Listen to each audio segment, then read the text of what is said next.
Saya akan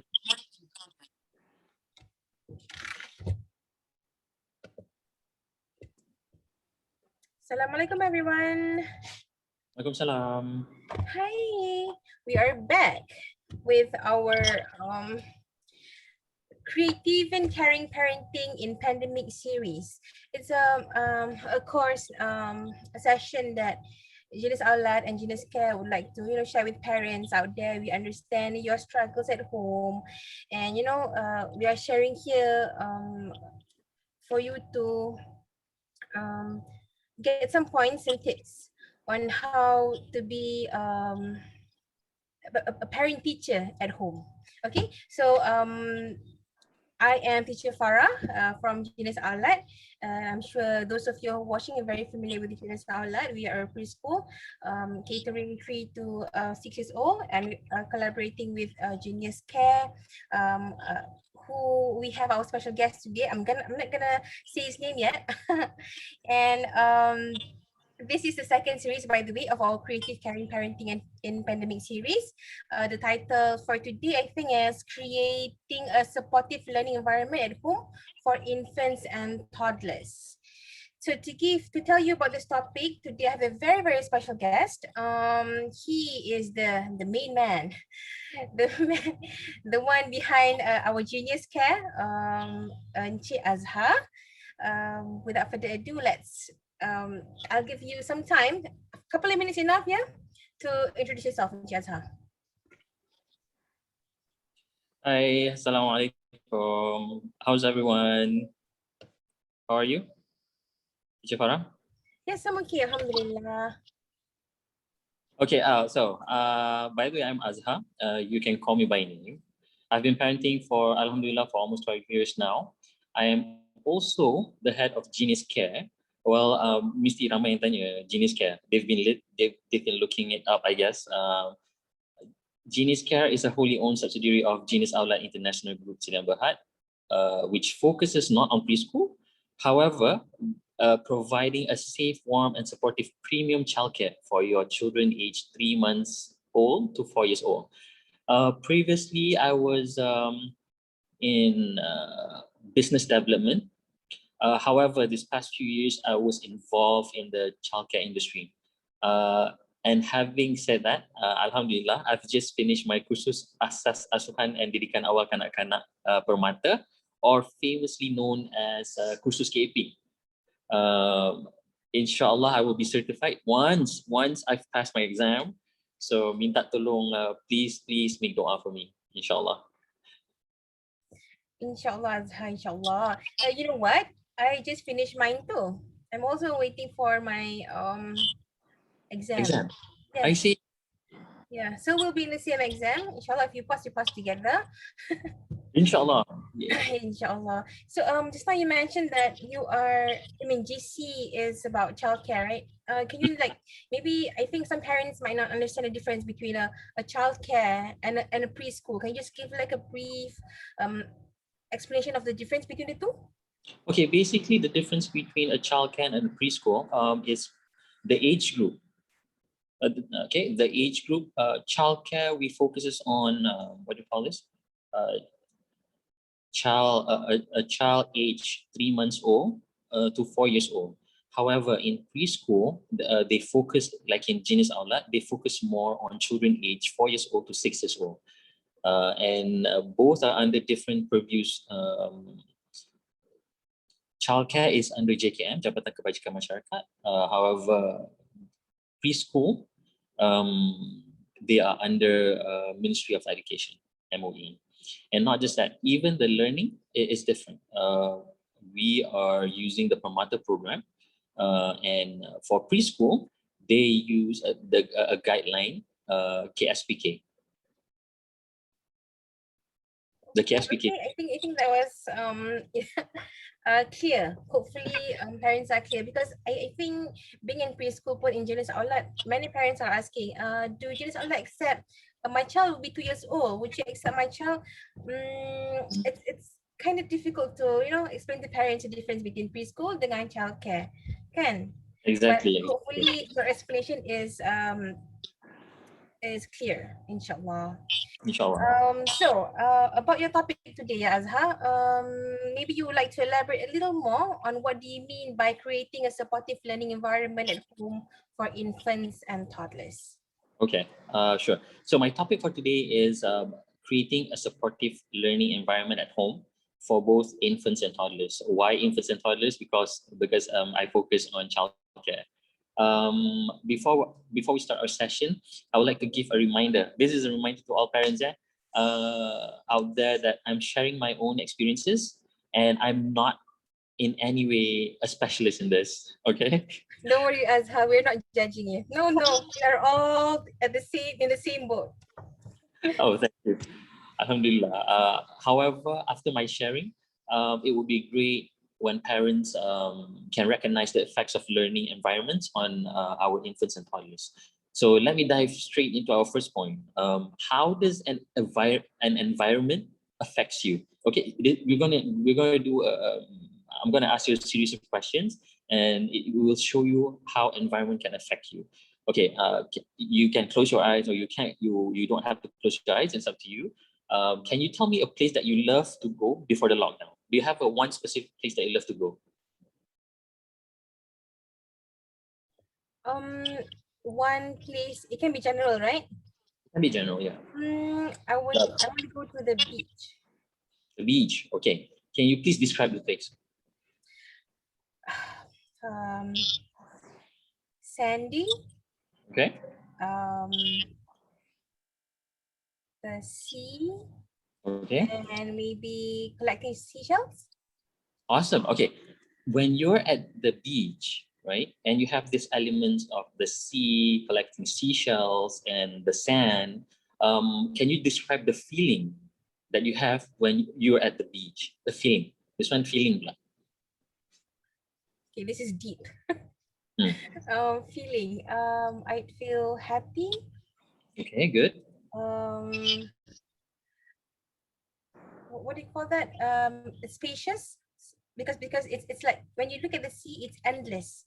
Okay. So it's like spacious. You feel free. Free, yes, that's the word. Okay, great. Okay, and what makes you want to go back to the place? Because of the feeling, right? Because of the feeling of happy, being happy. You have that space. That means you feel free, correct? Okay. Yeah.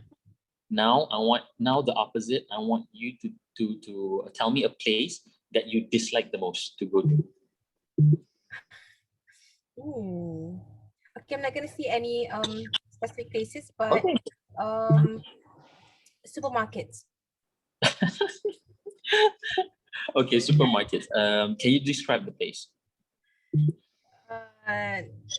Stuffy, too many people, too many things on the shelf. Okay. And then the next question is, can you please describe the feeling that you get when you're at the place? What's the feeling that you get?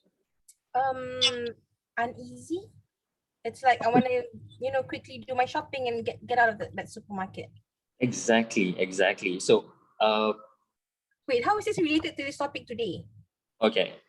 So you can see here, Teacher Farah, that the environment has a powerful effect on us. Okay. It influences how we feel, what we do, and how we react to it. The first place that you like, the environment affects you because it made you feel happy. It made you have the feeling of freedom. Unlike in supermarket, it makes you feel stuffy, and you feel like you just want to go. Yeah. You don't want to be there, right? So that is how environment affects you. Okay, just like adults, infants and toddlers are also affected by the environment, even if they cannot yet tell us how they feel directly. Okay, they feel the same way as well. Okay, but kita tak adalah letak dia dekat, somewhere at the beach ataupun at the supermarket. Okay, tapi the area yang kita letak dia tu. Okay, so it is our responsibility as parents to ensure that learning spaces that we have at home makes infants and toddlers feel safe, warm, and ready to learn. So that's the effect of environment towards toddlers. And okay, Faham, I understand now. I was like, where are we getting at? Okay. I understand now. When you talk about space, right? I wanna share a little on you know what we have in the preschool sama juga lah. When you design a classroom, Mhm. a classroom, if a classroom is certain size, there's Uh-huh. only certain number of children that can fit into that classroom. Exactly. So if I say it's small, you need to have like smaller number of children. If the classes are bigger, you know, bigger number of students, as long as it meets the requirement given by MOE.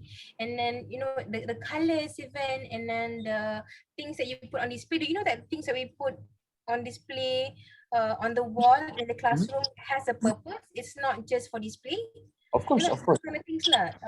I think it's important. Yeah, basically the environment is important. True. Exactly, exactly. Mhm. Okay. So on this is my first question. I'm gonna give Okay. it today. Why do you need to create this supportive learning environment for children at home? Okay. Good question, Teacher Farah. I'm assuming that you're working from home. Yeah, of course. Okay. Oh, good. Imagine that you need to do a daily online class for the children, right? So for you, in order for you to execute the class successfully, of course, you want the class to be executed successfully, right? You need Mm-hmm. to have a supportive teaching environment. Is that correct? Yes, true. Okay. Can you just list down the things that you need to execute the class successfully? Okay, before I teach, I would need my, you know, my guidelines, my lesson plans, whatnot. I need to have a laptop, of course, Of course. with a very good internet connection. Mm-hmm. And you know, while I'm teaching, I think I prefer a place that is quiet and cozy. Yep. Mm-hmm. Yeah. That's right. That's right, Teacher Farah. Same goes for infants and toddlers. In order for us to meet and accelerate their core development and learning, they also need a supportive environment. That's why you need a supportive environment. It's to accelerate their learning and the six core development. What do you mean by the six core development? Well, children, infants and toddlers, they Mm-hmm. have six core development that they have to meet. No, the educators or the parents, they need to meet this six core development. Do you want me to share the six core development? Of course, please. Okay, but the thing is, I can I share it in Malay because I belajar dalam kursus so it's in Malay, so I'll share it in Yeah, Malay. all pemata classes are in Malay. I know. Exactly, Uh, exactly. no worries. We are a multilingual country, Bingo. and I love bahasa or English. Either one will be fine. Awesome. So in total we have six core development, enam perkembangan. So the first perkembangan is perkembangan fizikal. The second one is PSSEK. Perkembangan sasial, sosio emosi and kerohanian. The third is PBKLA. Perkembangan bahasa, komunikasi dan literasi awal. The fourth is perkembangan deria pemahaman and dunia persekitaran. The fifth is perkembangan awal matematik dan pemikiran logik. And the last core development is PK, perkembangan creativity and estetika. If you are, I know that you are well versed in this development. I'm sure that even preschool they have their own development, right? They have like six tunjang, if I'm not mistaken. Yes, six Yeah, can tunjang. you share with us the six tunjang? Do you remember? Alamak, I cannot plug it from air. Oh, okay, it's okay then. It's okay then. But Yeah, I but just you want know what? It's actually quite similar. right. It's quite similar Yes. because I've Yes. seen the preschool punya tunjang pembelajaran. They also have six. Yeah. Yeah. So I think from there, the six, right? The one that touches the topic today is just pemahaman dan dunia persekitaran. yes, you can Or say that. You can it's say why that. you mentioned that we touches all the six core developments, right? Hmm. Mm-hmm. So having said that, how do we create the supportive learning environment for infants and toddlers? Meaning it's just not just one dari pemahaman dan dunia persekitaran, Hmm. but the whole six cores. How do you? Okay, How do you I'm do not going to that? touch on specifically on each Mm-hmm. perkembangan, but I Yeah. will share with you just the general of it of Okay. having having a supportive learning environment. In order for you to do that, meaning to have a supportive learning environment, you have to be clear about the age group of your child. Okay, whether they're infants that means either they're from 0 months to 12 months, or are they toddlers from 1 year old to 3 year old. So you have to know their age group, because once you know their age group, you will definitely know their milestones. Okay, for if parents, if you have questions on how do you know your child's milestones according to their age, there's a lot of reference in the internet. Your internet is your best friend sekarang ni. So any information that you need, you can just go and Google the information. Okay, so from this from the age group that you've clarified and also the milestone, from there you can plan the space better according to age appropriate. Please remember that when you're creating a supportive learning environment, it requires time, a lot of time, planning and reflection. Okay, when I say reflection, it's when you've done a certain space for learning, you've conducted that learning, and if you see that it's not working or something is not right, you can always change. You change the setting. So that is what I meant by reflection. Okay, when people say, okay, what do you mean by a supportive environment? Okay, a supportive environment, it has to have three criteria. It has to be well organized. Okay, well organized meaning that the place, the setting, it has to be orderly, it has to be planned. Okay, jangan macam I think letak je lah macam ni macam tu, nanti kita fikirlah later. No, bukan fikir later, you fikir sekarang. According to your child's age, from there you plan. And the most important thing that you need to know, that the well-organized space needs to be safe. Okay, janganlah pula letak tangga satu kaki pula dekat situ kan. It's not appropriate and it's very dangerous. Okay. Yeah. If I can remember correctly, Ken, when we were going through the kursus permata, in the lesson plan, what do you call that lesson plan? RPA. RPA. There's one section solely on safety, kan? Yes, exactly. Yeah, that is how important I think safety is. It is very for important. toddlers.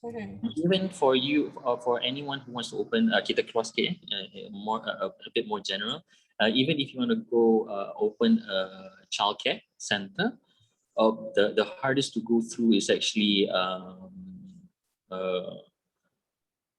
bomber. Why I say this? Because they know that childcare needs to be very, very safe, and they need to make sure that the childcare, the center is safe. So they will really, really go look into your design, look into your floor plan. They will criticize your design of the center as much as possible because of the focus that it needs to be safe. Okay, so if it's not safe, they are responsible for approving your center. So but now sekarang ni kita balik rumah lah, kita cerita pasal rumah, it's not that hard lah. Okay. Second, a supportive environment, it has to be dependable. Okay, when I say dependable, it's items are easily available. Okay, jangan later bila you are at that area, you nak buat your lesson ataupun you want to do your activities with the child, barulah nak cari tempat, barulah nak cari the items kan. Make sure that your items are within reach. Okay, parents? Okay, the third supportive environment, that it has to be flexible. Okay, flexible. Flexible? What do you mean by flexible? Flexible is the area can be adjusted to the need of the child. Okay, children development, they're like, it's very fast. Dia bukan macam kita adults nak belajar lama. Diorang in 1 month or 2 months, they learn a lot. They absorb a lot of information. Kan? You're well aware of that. So from 1 month to another, the place has to be flexible enough to change according to their age and milestones. Okay, that's what. Physical changes or physical changes, because when you have physical, definitely physical changes, because the toys that you use are going to be different. The items you use for teaching, mostly the items that you use for teaching will be different. Let's say if they're an infant, belum lagi boleh macam they don't have tummy time yet, kan? Infants, so bila dia baring, you can have a play mat. Okay. So bila dia start tummy time, dia dah pandai dia punya apa ni, the neck muscle is ready. they can have tummy time. So the area, the space, the learning area needs to be flexible untuk tukar pula, to accommodate the child. So macam tu. Bukannya flexible macam dia tiba-tiba boleh jadi kitchen ke apa, tak lah. I mean flexible in terms of tools that's available at the activity area. Yeah, I understand. And Just always remember remember it has to be safe. Sorry? Has to be safe, kan cannot be the kitchen. Faham. So that's what I meant by flexible. And make sure that your toys are age appropriate. Contohnya, if they are 2-year-old, you don't give a normal Lego to a 2-year-old. You give a Duplo. You know, they have a bigger blocks, so they don't choke on the Lego itself. So age appropriate items pun you have to bear in mind juga lah when you're creating a supportive learning environment. And not just that, not just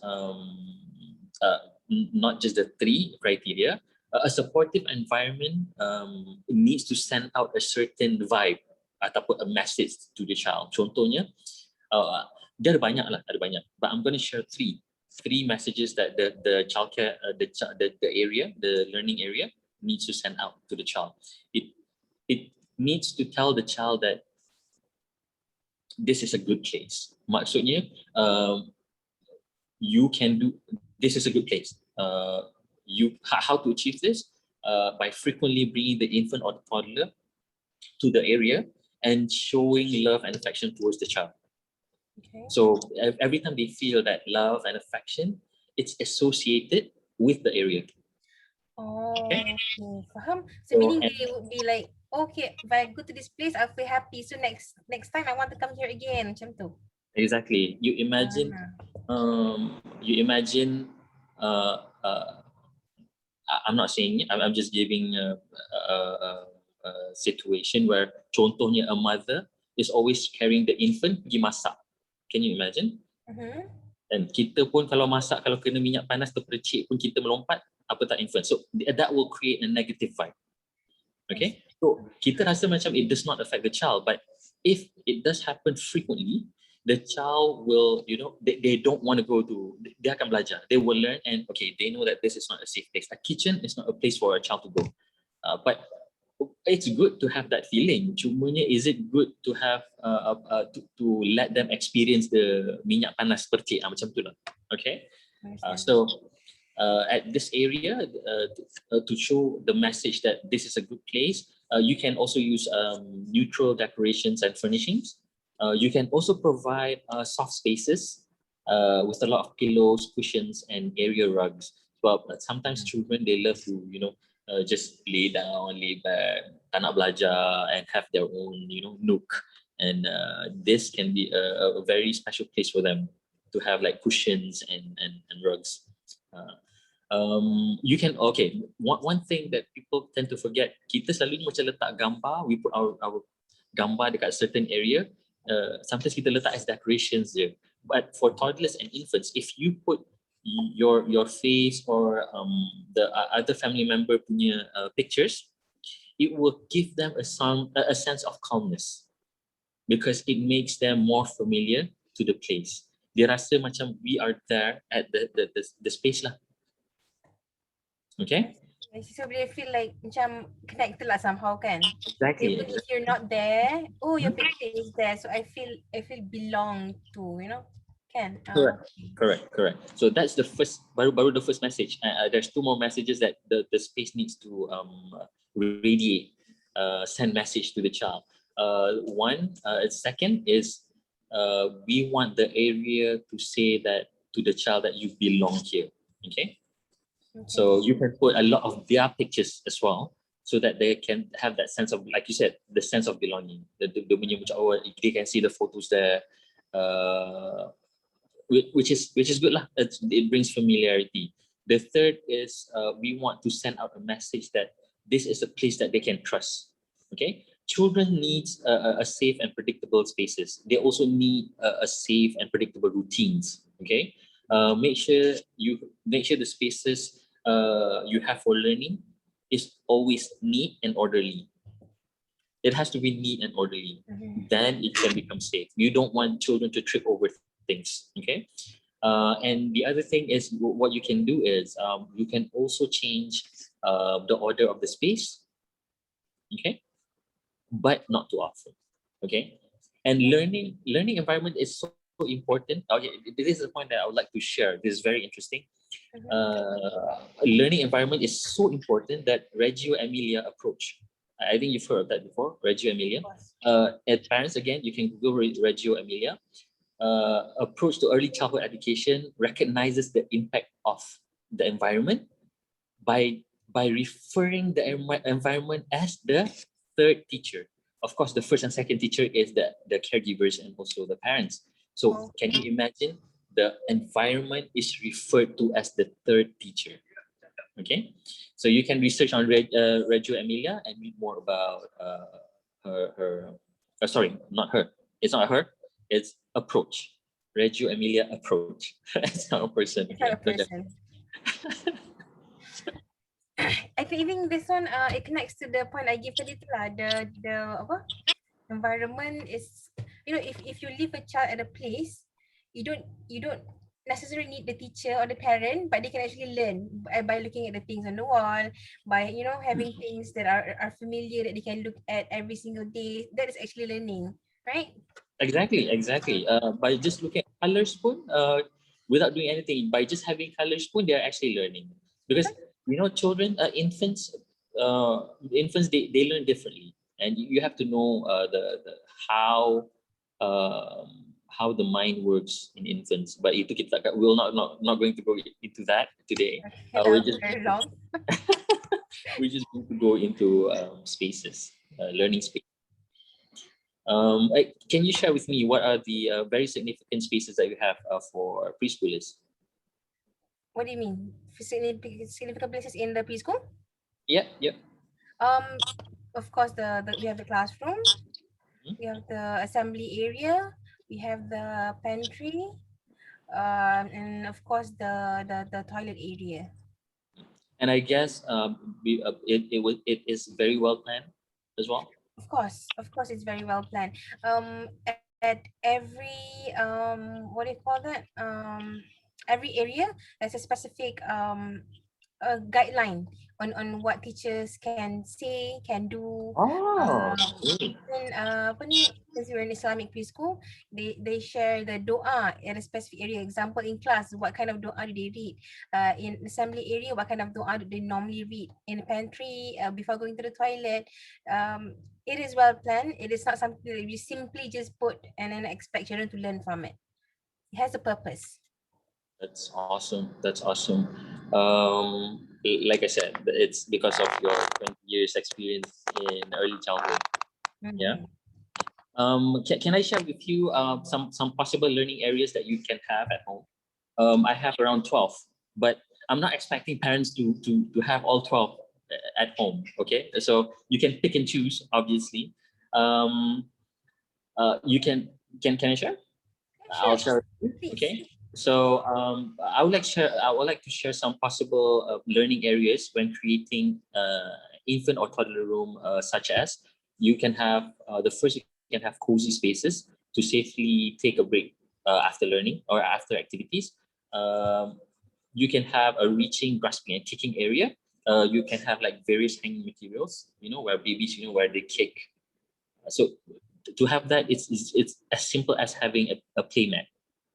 Okay. Baby's play mat. You can have a climbing area. You can have like stairs, platform, and risers, or low cubes. Where they have the cubes. You can those big cubes that you have. You can put and rearrange. Okay. Azhar, wait. These things, do you think they were gonna cost much? If at home, right? If the parents would like to consider these things because it might cost a lot to have like a specific things. Every month, macam we have to change according to their milestone lagi. What do you think of the costing? Or do you believe For in do example, it yourselves, DIY? I love DIYs. For example, if you have a boxes, you can stack boxes. You can glue them and stack boxes, and have a low cube for yourself. Okay, so it doesn't have to be expensive though. Okay, Yeah. I have friends who had wall climbing areas. You know, they buy those wall climbing items, and he drilled it on his own on the wall. It doesn't have to be high. And then dia akan letak just apa ni, what do you call that? A mat, not backbone. Letak bantal, bukan bantal, sorry, tilam. Tilam, yes, tilam yang nipis tu. Yeah. Exactly. So it doesn't have to be expensive though, you know, because if you buy things that's readily available at the market, it can be quite expensive. Yes. Other than that, you can have a mirror area. That's very cheap. You know, just buy a mirror and put it on the wall, and there you go. You have a mirror area. You know, for them to learn about themselves, they can learn about expressions. Children loves that. Exactly, Right? exactly. You can have a soft toy area. Ini pun simple juga. Your old soft toys yang you ada kumpul-kumpulkan, put in one place. There you go. You have a soft toy area. Other than that, you have okay, ni macam messy area. Messy area ni, this needs to be monitored. Contohnya macam if you're doing a messy area ni macam arts and craft lah. Yeah. Okay, sand play, water play. Ini pun it's very cheap to do. You know, you have a basin. Like remember you shared with me the salt. You put the salt and you do your writing there, and you can have sand in it and have a messy play there. Change the sand with water and you have water play. Cuma okay, kenapa parents kadang tak nak buat? Kenapa? Nama dia pun it's messy, right? Oh yeah. So yeah, so you need to clean up. But the best thing is if you do it, if they have a messy place, a messy area, they can also learn about keeping things tidy. Yeah. Yes, I think that's important to teach them, you know, to be messy and yet to clean up afterwards. Exactly. I think that's a very good thing. That's a very good attitude to have in our children, and that is to clean up after you play. Another you can have is actually a sensory area or an animal area. You know, you have pets. Like I said, you don't have to have it all, but try to implement as much as possible, because the more you have, the more exposure they get from this area. I think you missed one. Yep. A books area, like a mini library. Yes, I'm so sorry. Book area, books and languages area. Let's call it a book area. A book area, you know, where you have your storytelling areas. Speaking of which, if you could, you can also have a dramatic play area. You know, play kitchen, play dress up. You can have storytelling. That's a good thing because it involves parents. You know. So any you pick and choose any, it will be awesome for the children. Jangan tak ada langsung lah, kesian children. Okay, can I share a little something that I learned when I went for a storytelling course before? You don't need to have like a specific, you know, pedestal, like a stage for you to be like a storyteller. It's enough by having just basically one normal chair, and a shawl. So okay, the shawl, whenever you want to tell a story, you take the shawl and you put it around you. It's like you're wearing macam apa ni, shawl around your body kan. So the children would know every time you wear the shawl, it's story time. So even though, let's say you want to sit somewhere else, but then you bring your shawl, so whenever you wear your shawl, it's story time. So you get excited. Yeah. Okay, I would like to share something that I share with a lot of people. Structure influences behavior. That's what it means. It works with adults. It also works with children. So when you change your structure, changing your structure, that means daripada pakai baju biasa, and when you put a shawl, that's a structure, right? Yeah. It influences the behavior of the child. So benda ni kena buat selalu lah, then it becomes then it's you can say that structure influences behavior. You change your structure, you changes the child's behavior. So they'll be all excited, you know. To hear your storytelling. Okay, tunggu je pakai apa shawl, they know it's storytelling time. That's very interesting, by the way. Thank you for sharing as well. I can't wait to have my own kids. Oh, tell story. I mean, Okay, okay. I think is that all you want to share today? I think that's about it. I don't want to bombard parents too much. Not just parents, soon to be parents, because at the end of the day, you have to start reading first. Okay, creating a supportive learning environment for your child can be very, very challenging, even for me. It requires patience, reading, and support from other family members as well. So parents, I just want to remind you that please do invest time for this, creating the learning environment, and you can see how it will affect your child's development and progress tremendously. And remember, as parents, not just your effort, but your dua makes a whole lot of difference. Okay, at the end of the day, the result does not come from you, the result comes from Allah. Betul, betul. Cubalah banyak. Inshallah. Thank you so much, Azhar, for the wonderful sharing. And You're welcome. Thank you so much for having me. yes, I can't wait to have my own kids. Maybe, I can't wait for my niece and nephews to grow up. So I can have my own corner. I can do my storytelling and I can have all these activities with them. Inshallah. Inshallah. Thank you so much for your sharing. It was very wonderful. It was very insightful. I think we're gonna Alhamdulillah. see you again next week, right? Yes, you'll be seeing me next week, inshallah. No, not next week. This Friday. Oh, yes, this Friday, twice a week. So this Friday is gonna be another session with one of our panels, right?